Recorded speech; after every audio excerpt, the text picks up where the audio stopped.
कोई भी वस्तु, एक कोई पदार्थ कैसे बना है और किसने बनाया है,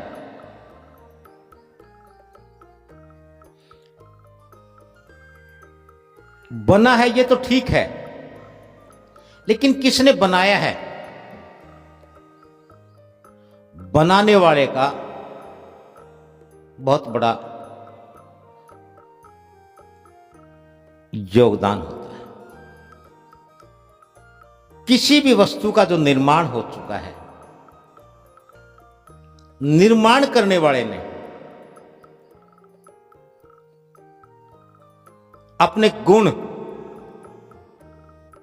अपने धर्म, और यदि उसमें है तो दोष, उसने अपने गुण, धर्म और दोषों के आधार पर निर्माण किया है। गुण, दोष,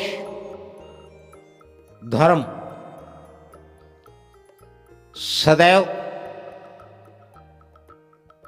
साथ रहते हैं। यही गुण, दोष, धर्म ही है किसी भी वस्तु की, किसी भी पदार्थ की उच्चता, शुद्धता या उसकी निमनता सिद्ध करते हैं, तय करते हैं, बतलाते हैं।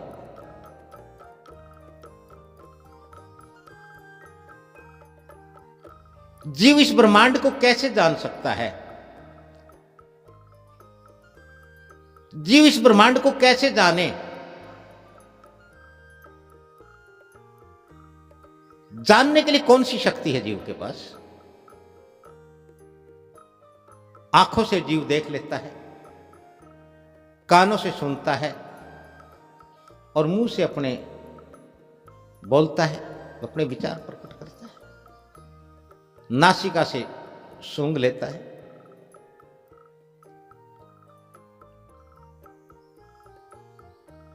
और चर्म से स्पर्श अनुभव कर लेता है।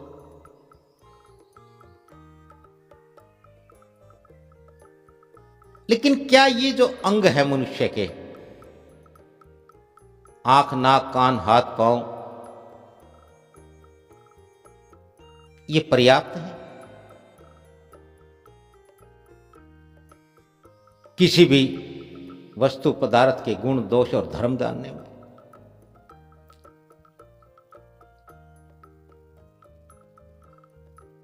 ये सारे अंग शरीर के बाहरी अंग हैं, और जब ये हमारे शरीर के बाहरी अंग है तो ये किसी भी वस्तु और पदार्थ की बाह्यता को तो जान लेते हैं, बाहरी उसको तो जान लेते हैं, लेकिन उसकी आंतरिकता क्या है, अंदर में क्या है, कैसे जान पाएंगे, कैसे जान लेंगे? आंतरिकता क्या है? आंतरिकता का अर्थ है निर्माण करने वाला, रचने वाला, बनाने वाला, क्योंकि उसने बनाया है। जिसने बनाया है उसके अपने स्वयं के गुण, धर्म और दोष होते हैं, और वो उसके गुण, उसके दोष, उसका धर्म भाव के रूप में निर्माण करने वाली वस्तु के भीतर विद्यमान होते हैं। और भीतर की बात को कोई भीतर जानने वाला ही जान सकता है। बाहरी वस्तु को, वस्तु के बाहरी रूप को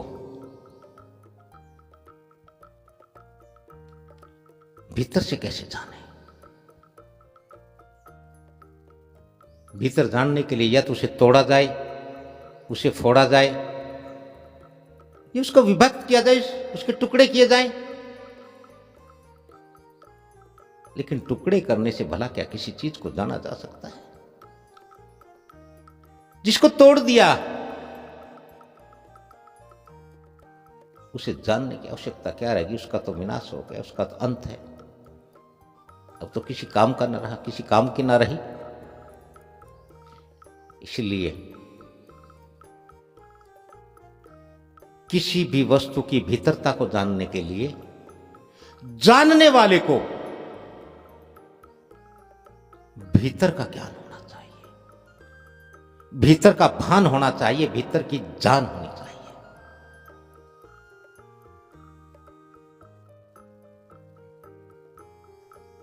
जीव तो इस संसार में बाहरी रूप से ही तो विचरता है, बाहरी रूप से ही तो भ्रमता और भटकता है। मन मनुष्य के इन भारी अंगों के द्वारा इस संसार में भ्रम लेता है, भटक लेता है। लेकिन आत्मा इन अंगों का सहारा नहीं लेती है। आत्मा को इन अंगों के सहारे की जरूरत नहीं है। इन अंगों को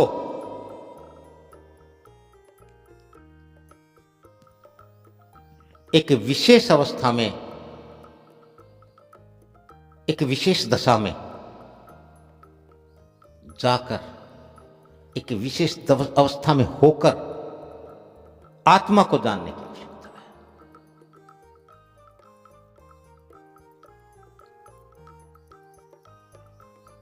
जीव के बाहरी अंग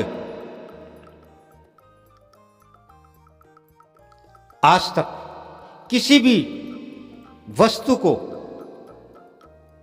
देख करके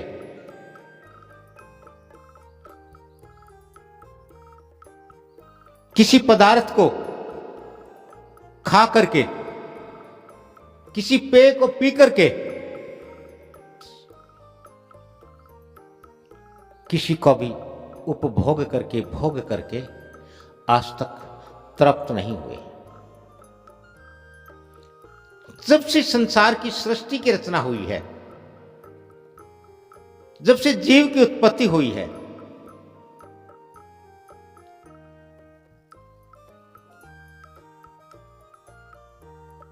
जीव कभी रज नहीं पाया है, रजा नहीं है, उसकी तृप्ति नहीं हुई है। जीव की उपस्थिति इस बात का एहसास कराती है कि जीव भ्रमित है, जीव भटक रहा है। जीव को वो जो स्थायी है, जो अटल अटूट है, जो अनंत है,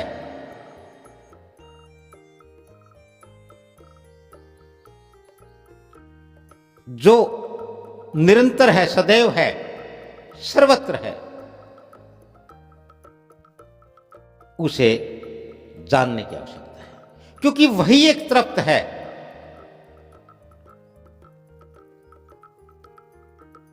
जिसे हम परमात्मा कहते हैं, जिसे हम आत्मा कहते हैं, जिसे हम भगवान कहते हैं, जिसे हम प्रकृति कहते हैं।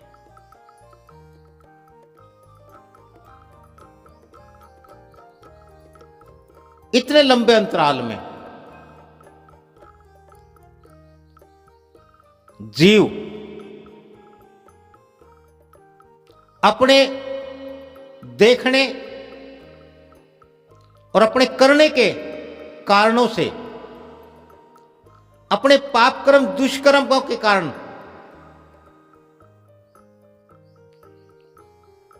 उस प्रकृति और परमात्मा का जो अटल है, जो अनंत है, अपार है, सर्वत्र सर्वज्ञ है, उसका कुछ नहीं बिगाड़ पाया।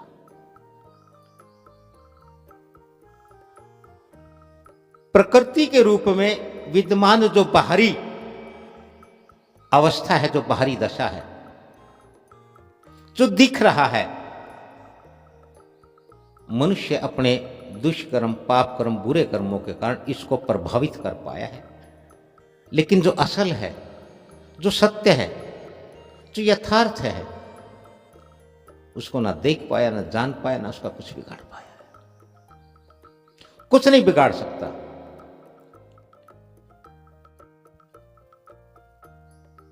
उसका कोई बिगाड़ ही नहीं सकता, क्योंकि वो बिगाड़ने के लिए नहीं है, वो बनाने के लिए है। वो देव है, देवों का देव है, सबको देता है। उसने मनुष्य को बनाया है, जीव को बनाया है।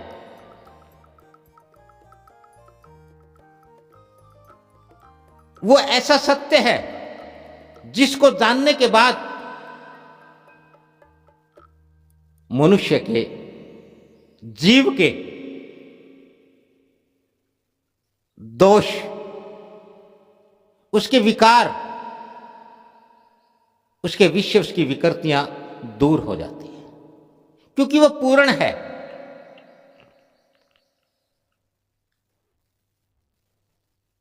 लेने वाला कभी देने वाले का नहीं बिगाड़ सकता, क्योंकि देने वाला सदैव ऊपर होता है, देने वाला बड़ा होता है, देने वाला महान होता है। कोई लेने के बाद, कोई लेकर के पा करके कभी बड़ा नहीं हो सकता। बड़ा होने के लिए, पूरा होने के लिए